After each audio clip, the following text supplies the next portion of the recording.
If you want to get from this to this, I'm going to show you 5 easy ways to get more bokeh that works with any lens, no matter what camera you're using. Now, getting bokeh is very easy when you're using a full frame camera with some super fast lenses on them, but let's be honest, not everyone's going to have access to this type of gear.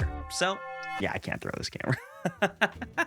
Let's go beyond the basics of just paying to win and opening our aperture all the way. And just to prove a point that it's not always about the gear, I'm going to shoot this entire video with these techniques using my kit lens. And if you couldn't tell, I'm already applying some of these principles to shoot this video right now. So let's just jump into number 1, and probably the easiest way to get more bokeh is just to move your background further away. The key to this hack is having as much separation between your subject and the background. It's very difficult to blur out the background when it's pretty much on the same plane as your subject. So by just pushing your background a little bit further by a few meters, you can see how much more separation you can create. This is why even in my studio, I'm shooting from one corner of the room to the other. This is to maximize the distance between me and the wall behind me. But there's going to be times where you can't just keep backing up, which leads me to hack number 2, which is getting much closer. And this time I'm not talking about the background, I'm talking about moving your subject much closer to the lens. By doing this, I'm simply just telling the camera to only focus on what's in front. If I leave my camera here and stand in the middle of the room, you can see that the background doesn't really have much pizzazz. But by coming in really close, you can see that the background is starting to melt away. Taking this to the extreme, if you have a macro lens, you can make the plane of focus extremely thin. If you took a coin and laid it flat, there's going to be parts of the coin that won't be in focus. And for the people that are using the widest of lenses, where everything is going to be in focus, this may be the only way to get some of that delicious bokeh. Now, if you're using a zoom lens, you don't even have to do anything because hack number 3 is zooming. By zooming in, you're increasing your focal length, which adds compression and reduces your focus plane. Now, that might be a lot to digest, so in simple terms, it's kind of like you're doing hack 1 and hack 2 simultaneously, making the subject bigger and pushing the background further away in respect to the camera.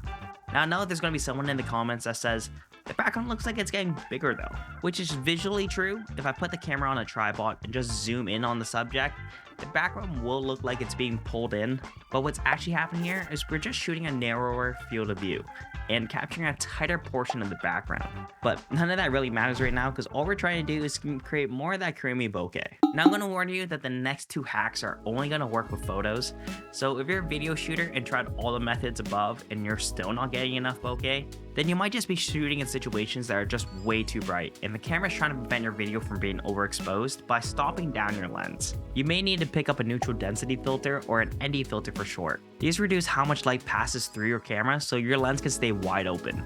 There's a ton of these filters out there and they come all in different strengths, but my go-to for most situations is an ND8, which is going to reduce your light by 3 stops. And for me, I find that's pretty much enough for most situations. Now there's also variable ND filters if you like to adjust the strength of that filter. Just be careful with those types of filters because these can cause X patterns to show up in certain lighting conditions, which is pretty much why I don't use those anymore. Now, let's get back to some bokehlicious hacks. This next one involves a little bit of editing unless your camera has a built-in panoramic mode. Then you could easily do this in camera. Now, if you remember in hack number 2 where we brought everything really close to the camera, you may remember that we got way too big.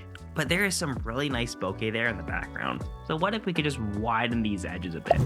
Well, we can. If you just set your camera to manual focus and shoot along the edges of the original frame, you can photo merge these later and create a wider scene with a ton of bokeh. You can even take this to the extreme and use hack number 3 and use the telephoto end of your lens and create some extreme bokeh. And now that's bokehlicious. And lastly, we have the newest hack, and that feels like a little bit of cheating, but it just works. And it's AI software bokeh, which I know we're photographers, we shouldn't be using AI. And I'm totally with you, but this is more like an editing tool than all that other AI mumbo jumbo. Now, there's a ton of different softwares out there that can do this, but I personally just like using the one that's built into Lightroom. Literally, it's check a box and let Lightroom cook. But sometimes this effect can be too much or not enough to your taste, which in Lightroom, this is very easy to fix because you can change the type of bokeh, how strong to make the bokeh, and even adjust a slider of where this bokeh should be. Now, the effect of this photo doesn't always produce amazing results if the original photo doesn't have any bokeh to begin with. But if your photo already has a little bit of bokeh to start with, then this is when I find this tool works best. So if you use any of the 4 hacks above and then top it off with this hack, well then you're probably thinking, why do I even need an f1.4 lens anymore? And that's pretty much it. That's all my tricks to get more bokeh with your current gear. If you want to know more hacks of how to utilize your current gear, you should check out this video.